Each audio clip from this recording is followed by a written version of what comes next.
as we uncover one of the greatest tragedies of all time, piece by piece. Number 15. A Love Letter. Apart from being one of the most famous tragedies known to man, Titanic has one of the greatest love stories that's associated with it, all thanks to the movie. Even though there's no concrete evidence regarding Jack's existence, as he won the ticket as a prize, so there were no records of him boarding the ship, and his and Rose's love story remains ever so tragic. And while we can't revel in the reality of this story, you might be interested to know that love was on board the Titanic. A love letter was found in the ancient artifacts that were recovered almost 70 years after the accident. A Titanic cabin attendant named Richard Geddes penned the letter to his wife. The letter was written on the original Titanic stationery, and it even had its original Starline envelope when it was found. In addition to the declarations of love, the letter also contained information that only the passengers on the ship would know. In the letter, Richard recounted to his wife a near collision that the Titanic had with the SS City of New York.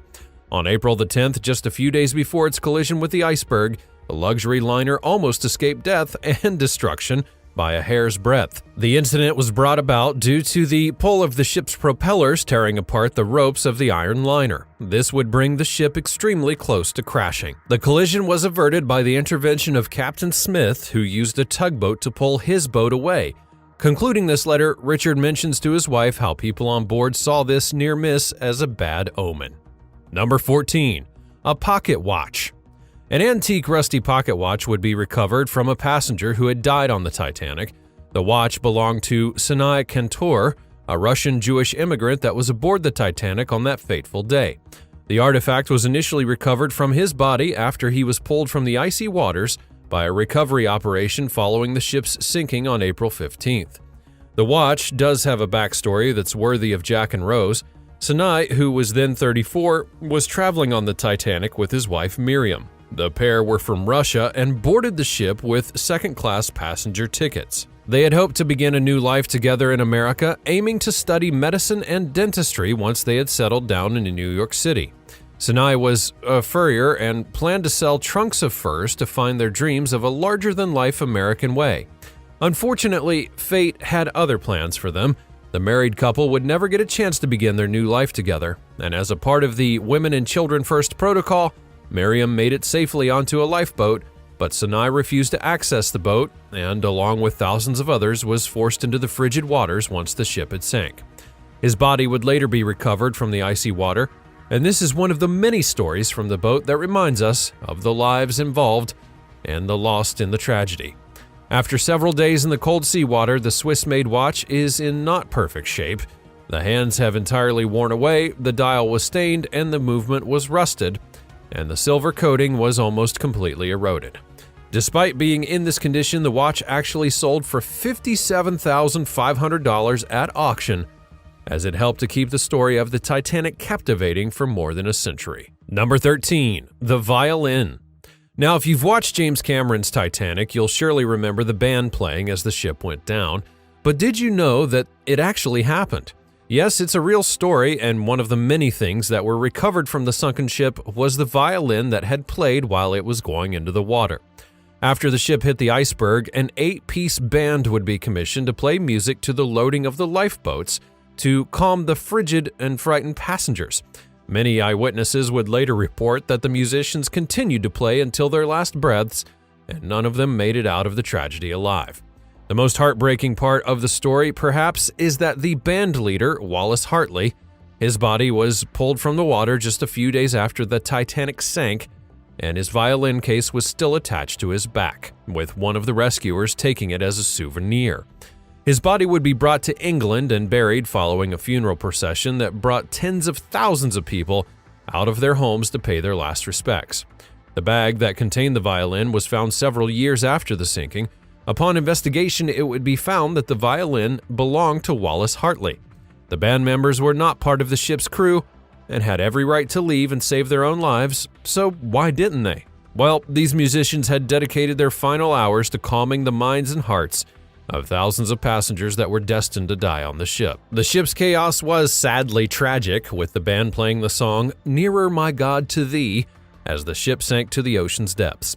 Wallace's violin would be recovered and returned to his former fiancée Maria, and the violin went on to be purchased by a British collector for an astonishing £1.7 million, and to this day remains one of the most expensive pieces of Titanic memorabilia to ever be sold. The emotions that she must have gone through after hearing the story should be overwhelming to even imagine. The bravery and resilience of Wallace and his band will forever be entrenched in the hearts of the survivors, as well as the rest of the world.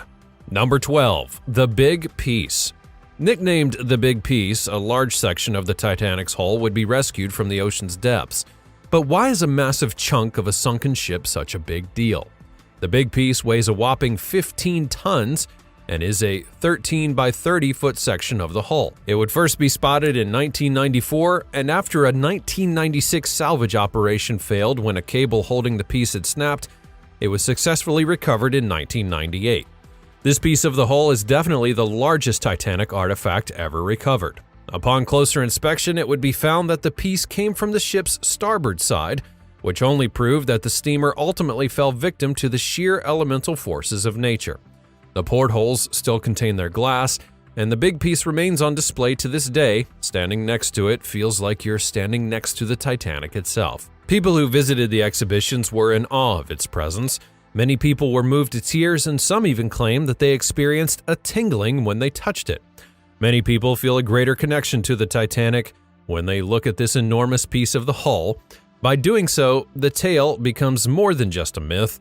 One may observe its impact on many exhibition visitors sitting in the observation rooms. Number 11. The Bell.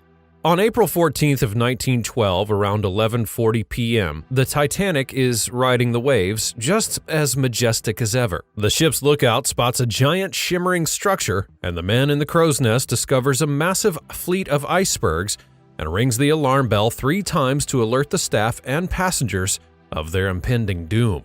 Then, many decades later, in 1987, the iconic bell would be recovered, and now resides in the Titanic Museum. Frederick Fleet and Reginald Lee, the ship's lookouts, thankfully survived the tragedy and went on to tell their perspective of how things went down. What's actually shocking is that they revealed that they could have spotted the iceberg sooner had they been given a pair of binoculars to assist with their jobs. When asked how much sooner, Frederick replied, enough to get out of the way. After his wife had died, Frederick took his own life on January the 10th of 1965. It can be hard to understand how much the incident affected the lives of everyone who was on board. Just thinking about how everyone on the boat felt after the bell was rung 3 times is impossible to comprehend. Number 10. Vials of perfume. On a salvage mission in the year 2000, a leather pouch would be recovered. Salvage expert Dick Barton told ABC News that they could not figure out what they were looking at until they had hit the surface. When they opened up the pouch, something very interesting happened. Opening up the pouch filled the lab with Edwardian perfume. So apparently the pouch had contained 62 small vials of perfume samples that belonged to a 47-year-old perfume maker known as Adolf Saffield, a first-class passenger from Manchester. Saffield fled the ship but left his leather pouch behind to be discovered years later. Several other pouches would be recovered that all had his name on them. And guess what they contained? Well, all the pouches included samples of perfume. After recovering the ship's damages, Saffield's scents were given a second life. The perfume would be broken down into its component chemicals in order to recreate the scent, and led to a perfume that's now called Legacy 1912. And if you're wondering what it smells like, well, they say that it smells like delicate lemon and neuralis, blushing rose, and warm sheer amber. The packaging design would be inspired by a door brought up from the wreck. Number 9. An alligator purse. One of the luxuries of the Titanic was an alligator pocketbook that belonged to a British hat maker by the name of Marion Meanwell. Meanwell, who was relocating to the United States to live with her daughter and grandchildren, was not planning to actually board the Titanic, but nevertheless, after the other ship that she was scheduled to board on was out of service, she bought a third-class ticket. Amongst the items in her bag would be her marriage certificate, a canary receipt proving a shipment to a retired relative, and a letter from a previous landlord attesting to her paying payments. The fact that the papers were in her pocketbook, which protected the contents from the sea and allowed them to survive, and according to conservators, The thickness and quality of the alligator skin are incomparable to anything you would find today. Making long-lasting items that would withstand the test of time was the general mindset in those days, but sadly, Meanwell perished with the Titanic. One just has to wonder what her life would have been like had she been able to board her original ship and make it to America.